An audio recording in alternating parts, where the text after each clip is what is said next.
AI, is it coming for your job?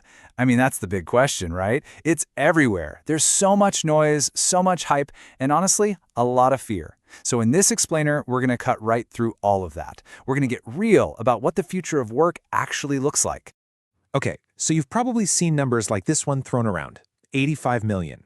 The World Economic Forum says that's how many jobs AI could potentially displace. And yeah, that's a huge headline-grabbing number. It's designed to be a little scary, right? But wait, that is only half the story. The very same report also says that technology is going to create 97 million new roles. So think about that. This isn't just about jobs disappearing, it's about a massive job shift. If you do the math, that's actually a net gain of 12 million jobs. Kind of changes the picture, doesn't it? And all of this, it brings us right back to the one question that's probably on your mind. It's the one that matters most, right? It's personal, it's urgent. Is my job safe? Is the career I've chosen, is it still a good bet for the future? And if you go looking for answers online, good luck. It's a mass of contradictory headlines.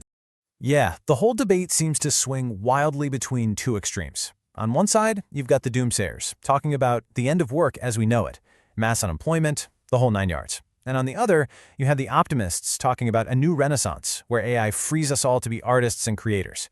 But here's the thing. The reality? It's not some boring middle ground between those two. It's something else entirely, and way more interesting.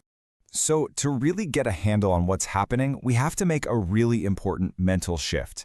We need to stop thinking about entire jobs just vanishing overnight. That's not really how it works. Instead, the most helpful way to see this is to think about specific tasks, the individual things we do all day, getting automated. And that brings us to this key idea, task automation. See, it's not about some walking, talking robot coming in and taking over your whole desk. No. It's about a piece of software starting to handle a few specific, maybe even boring, parts of your job. And once you start thinking that way, everything changes. All right, let's make this super concrete. Let's take a graphic designer. You know, their job isn't just one thing, designing. It's actually a whole bunch of different tasks bundled together, right? You've got the big picture creative brainstorming, you've got all the back and forth with clients, then there's the actual nitty-gritty of making the images, and of course the fun part, admin and billing. So where does AI come into this picture? Well, it might come for that slice, right there, the image generation part. But here's the key question. Does that get rid of the designer? Absolutely not. It just changes the job.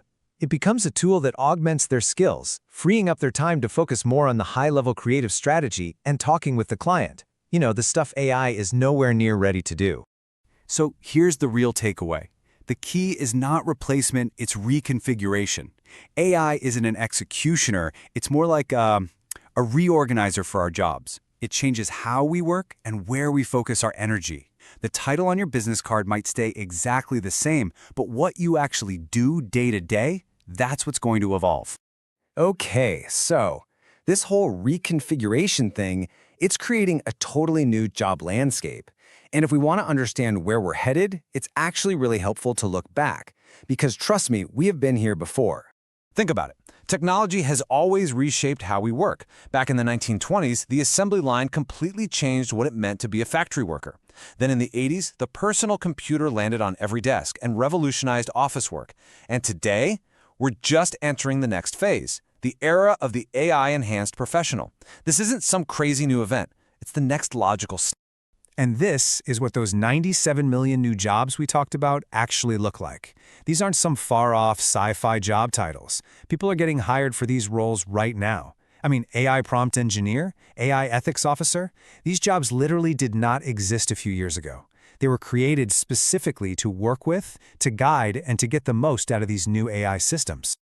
Okay, so if the jobs themselves are changing this fast, the next big question is, what skills do you need to not just survive, but actually thrive in this new world? Well, the answer is pretty cool, actually. It's all about doubling down on the things that AI can't do, at least not yet. The best way to think about this is like a partnership, a team-up. On one side, you have AI. It's amazing at raw data analysis, finding patterns, doing repetitive calculations at lightning speed, stuff we just can't do. But then you have us. Our strengths? Empathy, strategic judgment, real creativity, and moral reasoning. The people who are going to win in the future are the ones who figure out how to combine their human skills with AI's incredible power. And these are what people are starting to call power skills. Because in an age of AI, they become even more valuable. We're talking about critical thinking, so you can look at what an AI gives you and ask, does this actually make sense? Or emotional intelligence to lead a team through all this change. These are the skills that last. They're the ones that are truly future-proof. Which brings us to what I think is the most exciting part of this whole thing. It's time to stop looking at AI as some scary competitor that's coming for your job, and start seeing it for what it is, an incredibly powerful tool to help you achieve your own goals, a way to automate your ambition. Seriously, think of AI as your personal co-pilot at work. You can use it to finally automate all those mundane, repetitive tasks that drain your energy every day. You can use it as a brainstorming buddy when you're stuck on a problem.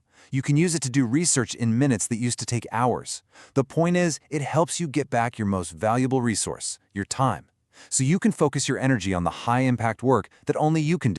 This quote just nails it. It says, the best chess players in the world are not AIs or humans, but human AI teams. They call them centaurs, part human, part machine. The human brings the strategy and intuition, the AI brings the raw calculating power. And that exact same idea is now spreading to basically every single job. The winners of this next era won't be the AI alone, and it definitely won't be the people trying to ignore it. It'll be the people who figure out how to become centaurs in their own field. So, I'll leave you with this final thought. The Industrial Revolution automated muscle power. This AI revolution, it's automating thought.